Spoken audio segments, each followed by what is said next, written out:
Assalamualaikum warahmatullahi wabarakatuh, Sobat Rini Channel Education. Semoga semakin hari semakin bersemangat untuk beredukasi. Video kali ini kita akan menyajikan sebuah tanya jawab ya tentang kurikulum baru 2022 pada jenjang SMK atau Sekolah Menengah Kejuruan. Simak terus videonya, jangan di skip untuk tahu informasi-informasi penting yang akan Rini Channel sajikan ya. Soal yang pertama, apa yang dimaksud dengan pembelajaran paradigma baru di SMK? Jawabannya adalah pembelajaran paradigma baru adalah pembelajaran dengan penguatan soft skill dan project based learning agar terjadi link and match antara SMK dengan industri. Dengan demikian, pembelajaran bisa lebih mendalam dan memungkinkan terjadinya kegiatan inquiry atau proses bertanya dan mencari tahu jawaban tentang pertanyaan yang membangun kompetensi dan kemampuan bernalar kritis serta berpikir kreatif yang dinilai penting di abad 21. Selain itu, pembelajaran dilandasi dengan profil pelajar Pancasila dan budaya kerja, sehingga lulusannya diharapkan bisa bekerja, melanjutkan kuliah, dan berwirausaha. Selain itu, pembelajaran ini akan menghasilkan lulusan SMK yang sesuai dengan kebutuhan dunia kerja masa kini dan masa depan.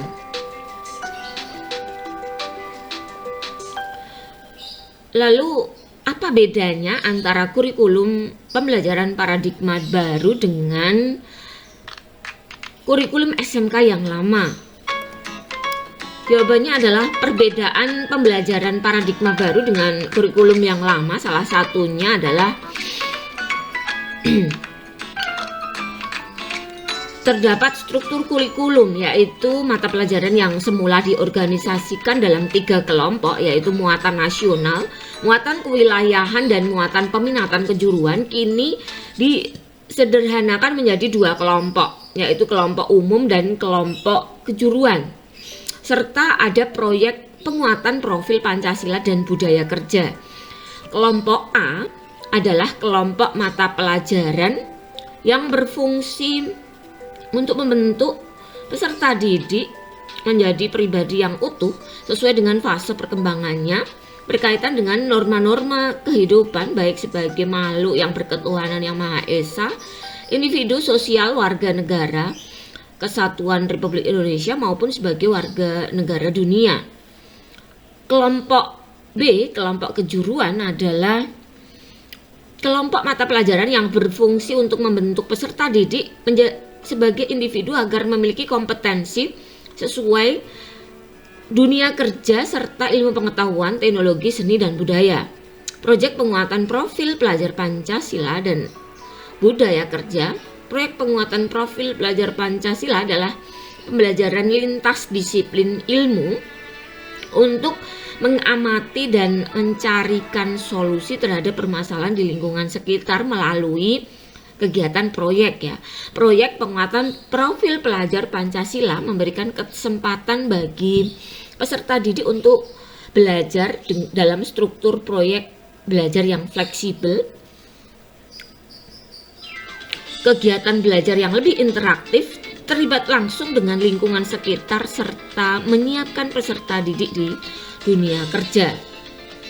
Nah, lalu apa yang dimaksud dengan mata pelajaran proyek kreatif dan kewirausahaan?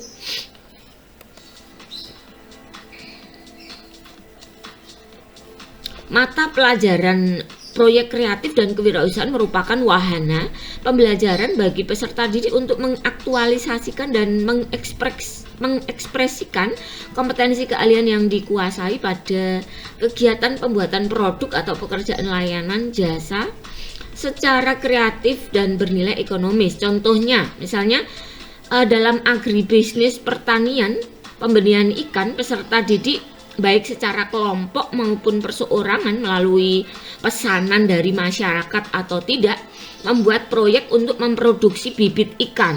Dimulai dari adanya pesanan atau tidak, dengan mendesain skala produksi, menyusun rencana anggaran biaya, menyusun kebutuhan alat dan bahan, menyusun jadwal kegiatan, mengerjakan kegiatan pembenihan ikan dengan segala kompetensinya, lalu dilanjutkan dengan pemasaran serta menghitung untung dan rugi, dan kemudian diakhiri dengan menyusun laporan dan melakukan presentasi dan mendokumentasikan hasil kegiatan.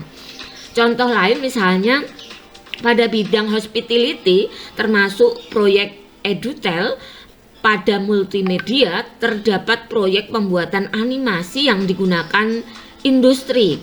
Pada teknik sipil dan perumahan terdapat proyek di mana developer memesan kepada SMK untuk merancang bangunan, dan pada permesinan terdapat proyek pembuatan layout pesanan industri.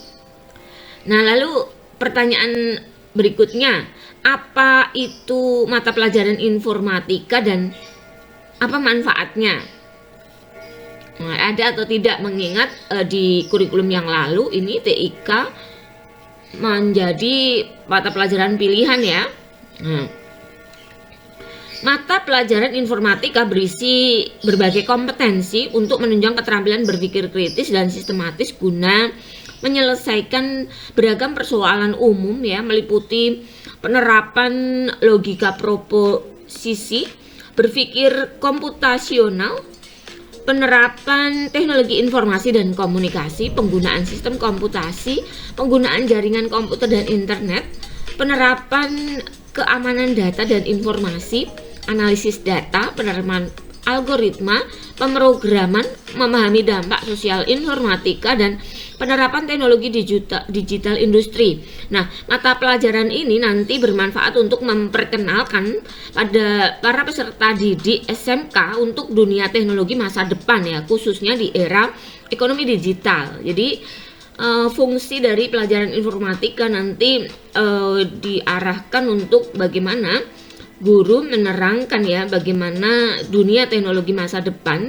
dihubungkan dengan kompetensi keahliannya, sehingga siswa lebih adaptable terhadap perubahan global yang terjadi disebabkan oleh perkembangan teknologi digital. Nah, misalnya ini ya, apa itu proyek penguatan profil Pancasila dan budaya kerja dan bagaimana contohnya? Profil pelajar Pancasila adalah profil lulusan yang bertujuan untuk menguatkan nilai-nilai luhur Pancasila dalam diri setiap pelajar. Ini merupakan salah satu upaya menghidupkan Pancasila sebagai nilai-nilai yang mengatur perilaku bangsa dan sebagai arah yang memandu perkembangan diri dan penguatan kemampuan atau kompetensi seluruh pelajar di tanah air. Proyek penguatan profil pelajar Pancasila dan budaya kerja merupakan wahana kegiatan yang wajib diikuti oleh setiap peserta didik di luar kegiatan intrakurikuler. Dilaksanakan dalam bentuk blok-blok kegiatan secara periodik dan terintegrasi bersama berdasarkan tema-tema profil pelajar Pancasila dan budaya kerja. Pelaksanaan proyek penguatan profil pelajar Pancasila dan budaya kerja memiliki panduan tersendiri ya. Jadi nanti diikuti saja panduannya. Kemudian bagaimana pengembangan TEVA sebagai tempat pembelajaran yang selaras dengan dunia kerja. Nah, TEVA atau Teaching Factory merupakan unit produksi yang dikelola secara profesional dan sesuai dengan kebutuhan dunia kerja yang berada di dalam kawasan sekolah. Nah, untuk mengembangkan TEVA sebagai tempat pembelajaran yang selaras dengan industri, baik aturan kompetensi maupun profil usahanya, penyelenggara TEVA di sekolah harus mempertimbangkan hal berikut ya. Pertama, harus selaras dengan kompetensi keahlian. Yang kedua, TEVA harus dikelola secara bisnis. TEVA telah memiliki SOP, dan yang terakhir TEVA memiliki SDM terstandar. Kemudian bagaimana pembelajar paradigma baru SMK bisa bekerja dan untuk menguatkan aspek soft skill peserta didik.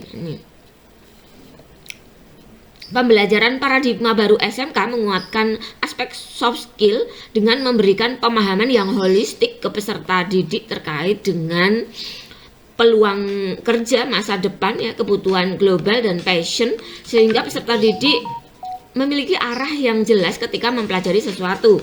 Beberapa pembelajaran pada kelas 10 ya, semester 1 yang menunjang soft skill, misalnya proses bisnis ya, profil perusahaan, perkembangan teknologi dan entrepreneurship. 2. Proyek penguatan profil pelajar Pancasila dan budaya kerja. 3. Proyek kreatif dan kewirausahaan serta proyek mata pelajaran kejuruan dan PKL. Nah, ini biasanya Bapak dan Ibu guru nanti dalam pelaksanaan proyek ya, pemberian agar mereka ini memiliki pemahaman yang holistik, biasanya terkait dengan kegiatan entrepreneur, kemudian kegiatan bisnis, itu bisa mengundang tamu yang memang bisa berkolaborasi ya dengan siswa ya terkait bisnis ya. Misalnya kita mengundang